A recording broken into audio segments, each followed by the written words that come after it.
Welcome to smart पढ़ाकू। आज हम जानेंगे साइक्लोन्स कैसे फॉर्म हो जाते हैं। तो चलिए शुरुआत करते हैं। तो साइक्लोन्स क्या है? तो cyclones actually large scale air mass है जो अर्थ को रोटेट करते हैं लो एटमॉस्फेरिक प्रेशर में। वो ट्रॉपिकल और सब ट्रॉपिकल वाटर्स में ऑकर करते हैं जो पावरफुल विंड्स, टॉरेंशियल रेन्स और सीवियर स्टॉर्म्स लेके आते हैं। तो साइक्लोन्स के की कंपोनेंट्स क्या है? तो है लो प्रेशर सेंटर में होता है उनके आई में, विंड रोटेट करते हैं उसे राउंड में ऐसे सर्कल में, और वार्म वाटर्स जो रहते हैं वो एनर्जी सोर्स रहता है साइक्लोन्स का। तो स्टेजेस क्या क्या है? तो सबसे पहले आप ये कह सकते हैं कि ये स्टेजेस यानी कि ये इंग्रेडिएंट्स है साइक्लोन फॉर्मेशन के। तो सबसे पहले हमें चाहिए कि ओशन वाटर है जो उसका टेम्परेचर वो तकरीबन 27 डिग्री सेंटीग्रेड यानी कि 26.5 डिग्री सेंटीग्रेड तक होना चाहिए। लो प्रेशर होना चाहिए जहाँ पे वार्म एयर जो जमीन से पानी की सतह से आसमान पे चली जा रही है।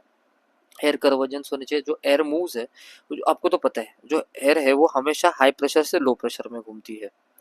तो राइज होता है, अगर लो प्रेशर रहेगा तो एयर ऊपर चले जाएगी और वो राइज हो जाएगी और उसे क्लाउड्स फॉर्म हो जाएंगे।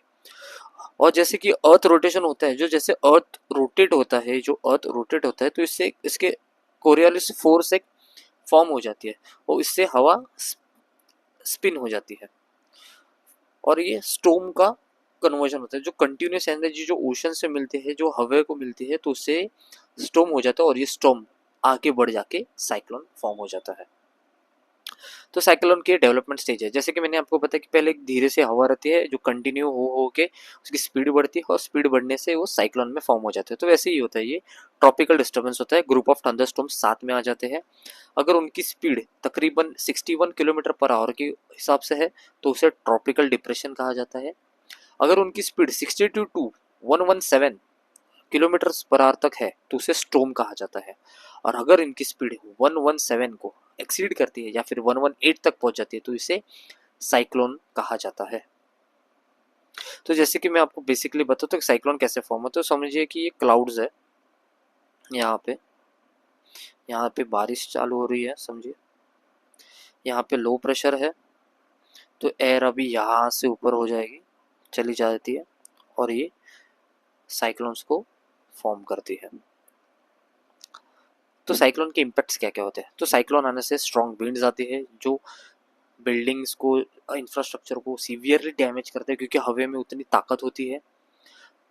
हालांकि जो स्टॉर्म सर्ज होता है वो हमेशा कोस्टल एरिया को खराब कर देता है क्योंकि सी लेवल राइज हो जाते हैं लो प्रेशर के कारण, स्ट्रॉन्ग विंड्स आ जाते हैं, हेवी रेनफॉल के कारण फ्लडिंग्स हो जाती है, लैंडस्लाइड्स हो जाते हैं और ये डिस्ट्रक्शन कर देते हैं एनवायरनमेंट का। इकोनॉमिकली भी बहुत इम्पैक्ट हो जाता है, लॉस ऑफ लाइफ हो जाती है, जनजीवन अस्त व्यस्त हो जाता है, डिसरप्शन ऑफ लाइवलीहुड जिसे कहा जाता है।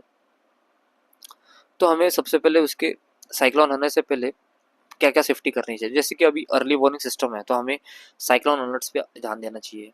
सेफेस्ट रूट्स जो होता है हमें वहाँ पे शेल्टर्स पे ध्यान देना चाहिए कि हमें अभी अगर साइक्लोन डिक्लेयर हुआ है तो हमें सेफ जगह पे चले जाना चाहिए। जो इंपॉर्टेंट चीज़ें हैं जैसे कि फूड्स है, मेडिसिन है, एसेंशियल आइटम्स है, पानी है, हमें इसका सप्लाई रखना चाहिए। और हमारे जो प्रॉपर्टी है, जैसे कि हमें फ्लड प्रोन एरिया से दूर रहना है, स्ट्रॉन्ग बिल्डिंग्स में रहना है। तो ग्लोबल नेम साइक्लोन्स के क्या क्या है? जैसे कि हरिकेन्स जो है इसे नॉर्थ अटलांटिक या central eastern north Pacific region में यूएसए की यहाँ पे इसे हरिकेन्स कहा जाता है।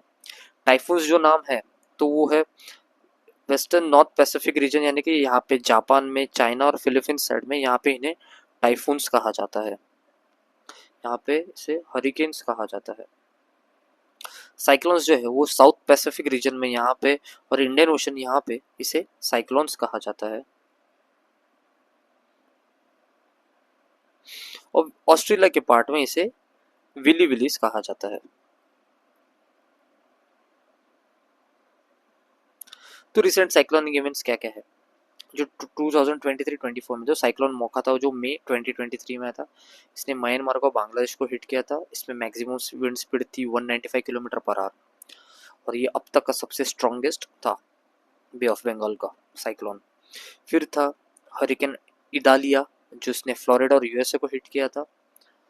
इसकी कैटेगरी 4 स्टॉर्म में कहा गया है इसे, और इसने वाइड स्प्रेड फ्लडिंग और डैमेज किया था। फिर आया था टाइफून साउला, जो हांगकांग को उसने इम्पैक्ट किया था, सदर्न चाइना को इम्पैक्ट किया था, और उसकी विंड स्पीड थी तकरीबन 210 किलोमीटर पर आवर, जिसने ज़्यादा मास इवैक्यूएशन और डिस्ट्रक्शन किया था। और इसी बीच पहले जून में साइक्लोन बिपरजॉय आया था, जिसने इंडिया और पाकिस्तान में हैवी रेनफॉल, स्ट्रॉन्ग विंड्स और कोस्टल फ्लडिंग्स लाई थी। अगर आपको ये वीडियो पसंद आया तो ही आप इसे लाइक करें, शेयर करें और सब्सक्राइब करें। Thank you.